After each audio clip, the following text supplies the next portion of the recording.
Praise the lord. మనమందరం ఈ సంవత్సరం చివరాంతంలోకి వచ్చేసాము. ఈ సంవత్సరంలో కానీ ఇంతకుముందు కానీ మనం చాలామంది తప్పులు పాపాలు చేసుకుని ఉంటాం. కానీ చాలామంది వాటిని కప్పిపుచ్చే ప్రయత్నంలో కూడా ఉంటారు, ఎవరు తెలియదు అనుకుని. కానీ దేవుడికి సమస్తం తెలుసు కదా.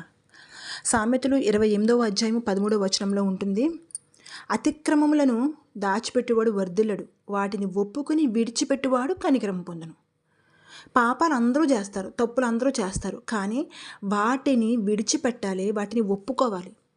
దేవుడి సన్నిధానానికి వచ్చి, దేవుడి దగ్గరికి వచ్చి మోకాళ్ళు వేసి కన్నీటితో నీ ప్రతి పాప నువ్వెంత భయంకరమైన తప్పులు చేసినా సరే వాటిని విడిచిపెట్టేస్తే, నా దేవుడు నువ్వు ఎలాంటి వాడివైనా సరే, ఎంత భయంకరమైన పాపం చేసినా సరే నిన్ను క్షమించి అటువంటి మనస్సును నీకు తీసివేస్తాడు. ఈ సంవత్సరంలో కానీ ఇంతకుముందు కానీ మనం చేసిన ప్రతి పాపాన్ని ఇప్పుడే ఒప్పుకుని దేవుని కృపకు, దేవుడి కనికరానికి పాత్రలమవుదాం. ఆమేన్.